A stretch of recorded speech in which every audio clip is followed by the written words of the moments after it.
کیا قرآن یہ بات ماننے کے لیے تیار ہے کہ قرآن کی یہ آیت ہے لا تقربوا الصلاۃ، نماز کے قریب مت جاؤ؟ قرآن تو کہے گا کہ میری آیت تو ہے وَأَقِیمُوا الصَّلَاةَ، نماز کو قائم کرو، وَلَا تَكُونُوا مِنَ الْمُشْرِكِينَ، اور مشرک نہ ہو جاؤ۔ ہم قرآن سے عرض کریں گے کہ نہیں، قرآن میں ہم نے خود پڑھا ہے لا تقربوا الصلاۃ، نماز کے قریب مت جاؤ، تو قرآن کہے گا میری اس طرح کی کوئی آیت نہیں ہے۔ ہم کہیں گے سورہ نساء میں لکھی ہوئی ہے، تو قرآن پاک کیا جواب دے گا کہ یہ آیت نہیں ہے میری، اگرچہ وہ ٹکڑا ضرور میچ کرتا ہے، لیکن میری آیت ہے لا تقربوا الصلاۃ وانتم سکارا، نماز کے قریب مت جاؤ جب تم نشے کی حالت میں ہو۔ آپ لاکھ چیخیں کہ پہلا حصہ تو تیرا ہی ہے نا، لیکن قرآن کہے گا میں نے یہ کہا ہی نہیں ہے۔ قرآن یہ کہنے کے لیے تو لا تقربوا الصلاۃ نہیں بول رہا تھا نا کہ نماز کے قریب مت جاؤ، وہ تو اس لیے بول رہا تھا کہ نشے کی حالت میں ہو تو نماز کے قریب مت جاؤ۔ لا تقربوا الصلاۃ تو کوئی بھی بول سکتا ہے، ہر کافر بولے گا نماز کے قریب مت جاؤ۔ قرآن کا جز ہو کے بھی وہ قرآن کی آیت نہیں ہے، اگرچہ قرآن میں موجود ہے بالکل اس طریقے پہ، اگرچہ میرا ہی کلپ ہو 4-5 سیکنڈ کا، میں ہی بول رہا ہوں، وہ میرا کلپ نہیں ہے کیونکہ میں وہ تو بول ہی نہیں رہا۔ ہم لاکھ قرآن سے کہیں کہ ان اللہ هو المسیح ابن مریم، بے شک اللہ ہی عیسیٰ ابن مریم ہے، یہ قرآن میں لکھا ہوا ہے سورۃ المائدہ میں آیت نمبر 72۔ قرآن کہے گا میرے اندر ایسی کوئی آیت موجود نہیں ہے، تو پھر قرآن سے پوچھیں۔ قرآن کہے گا کہ میری آیت ہے لقد کفر الذین قالوا ان اللہ هو المسیح ابن مریم، بے شک وہ لوگ کھلا کفر کر رہے ہیں جو کہہ رہے ہیں کہ اللہ ہی عیسیٰ ابن مریم ہے۔ اب آپ کہیں گے نہیں نہیں نہیں، یہ جو اگلا حصہ یہ تو تیرے اندر موجود ہے، ان اللہ هو المسیح ابن مریم، تو قرآن آگے سے کہے گا بے شک میرے میں موجود ہے، لیکن یہ میری آیت نہیں ہے، کیونکہ میں یہ تو کہنا ہی نہیں چاہ رہا، میں تو یہ کہہ رہا ہوں کہ وہ لوگ کافر ہیں جو کہہ رہے ہیں کہ اللہ ہی عیسیٰ ابن مریم ہے۔ اب آپ کو سمجھ آئی بات کی؟ جملہ تو کوئی بھی بول سکتا ہے، اگر قرآن اپنے جملے سے پیچھے ہٹ جائے صرف اس وجہ سے کہ اسے آؤٹ آف کانٹیکسٹ آپ نے پیش کیا ہے، اتنے حصے کو بھی قرآن اپنی آیت نہیں مانے گا، کیونکہ وہ یہ کہنا ہی نہیں چاہ رہا۔ اس طریقے سے میں کہنا کچھ اور چاہ رہا ہوتا ہوں، یہ اس میں سے جملہ کاٹتے ہیں آؤٹ آف کانٹیکسٹ اور میرے اوپر گستاخی کا الزام لگا دیتے ہیں۔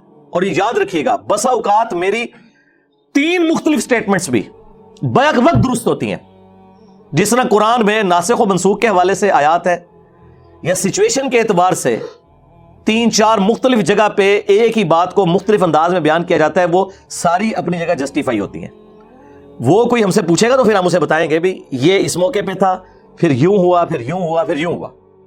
اس طریقے سے اگر میری کوئی ویڈیو کاٹتا ہے تو میں بتاؤں گا کہ ہاں بھائی یہ اس موقع پہ تھا، یہ اس موقع پہ تھا، یہ اس موقع پہ تھا۔ یہ ابھی میں تھوڑی دیر پہلے اسٹرانگ روم میں بیٹھا ہوا تھا، مجھے انور بھائی نے کلپ دکھایا، اس میں انہوں نے میری مختلف سٹیٹمنٹس چلائی ہوئی ہیں اور کہہ رہے ہیں دیکھو کیسی غلط بیانی کر رہے ہیں۔ میں نے پچھلے دنوں کہا کہ میں حضرت معاویہ رضی اللہ تعالیٰ کے حوالے سے مجھے اتنی ڈیٹیلز کلیئر نہیں تھی جب تک، تو میں پھر کھل کے بیان بھی نہیں کرتا تھا، ظاہر مجھے پتا نہیں تھا، بعد میں میں نے رجوع کر لیا۔ اچھا، پھر انہوں نے میرے ایک لائیو سیشن سے ایک کلپ بیچ میں ڈالا ہوا جس میں میں نے کہا کہ مجھے پہلے بھی یہ باتیں پتا تھیں لیکن میں نے کبھی کھول کر بیان نہیں کی کیونکہ حالات سازگار نہیں تھے۔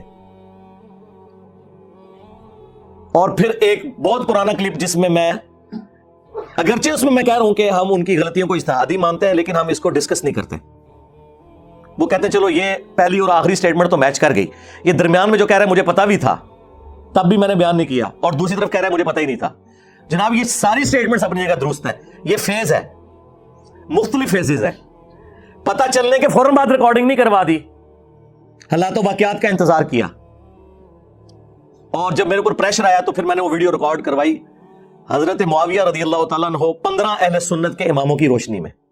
اس سے پہلے میں اجتہادی غلطی کہتا تھا تو وہ ایک سٹیپ میں نے اس میں طے کیا۔ تو یہ سٹیٹمنٹس بیک وقت ساری جگہ درست ہے کہ پہلے پتا نہیں تھا، پھر پتا چلا تو اس میں سے کچھ بیان کیا، کچھ روک لیا اس وجہ سے کہ حالات فیوریبل نہیں تھے، اور پھر جب حالات فیوریبل ہوئے تو اس سے بہتر بیان کیا، اور پھر فائنلی اس چیز کو کنکلوڈ کیا۔ تو میں اللہ کے فضل سے زندہ ہوں، میں اپنے اسٹوڈنٹس کو کہتا ہوں کہ باقی لوگوں کو تو اللہ نے یہ موقع نہیں دیا۔ میں نہیں سمجھتا اس پلانٹ ارتھ پہ کوئی بندہ ابھی تک کوئی ایسا گزرا ہے کہ جس کے اوپر کیے جانے والے اعتراضات کے جوابات وہ خود دے کے مرا ہو سوائے میرے، کیونکہ ظاہر اس وقت حالات و واقعات نہیں تھے نا، لوگوں کے سامنے ویڈیوز نہیں بنی ہوئی تھیں کہ پوری دنیا کے سامنے ویڈیوز جاتی ہیں اور پوری دنیا کے لوگ ٹوٹ پڑتے، تو یقیناً وہ لوگ بھی اپنی زندگی میں جوابات دیتے۔ اس میں کوئی میرا کمال نہیں ہے, یہ دور ایسا ہے.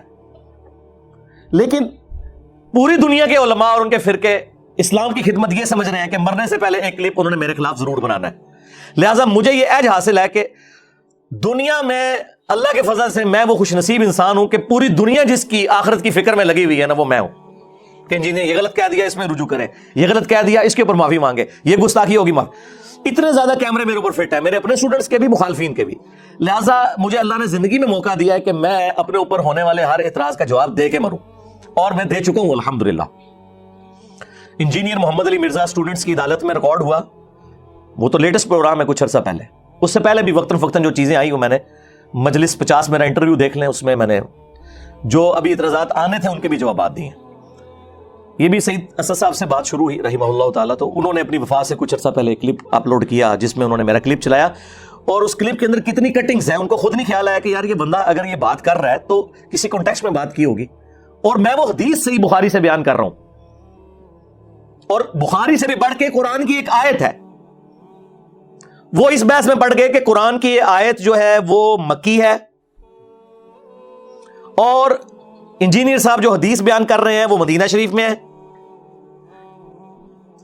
تو اس کی وجہ سے نا یہ اس کے اوپر بیٹھتی نہیں. میرے بھائی جو میں حدیث بیان کر رہا ہوں وہ بخاری کے اندر موجود ہے, میں نے خود لکھی ہوئی ہے.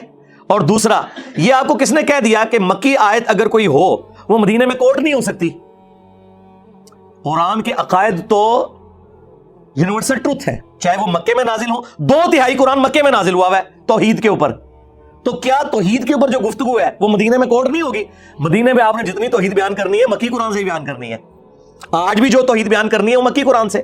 اور صحابہ کرام تو اس سے بھی بڑھ کے آیت کسی اور موقع میں نازل ہوئی ہوتی تھی, وہ فٹ کہیں اور کر دیتے تھے, صرف ان پرنسپل دیکھتے ہوئے, جس کی واضح مثال وہ بخاری مسلم کی حدیث ہے.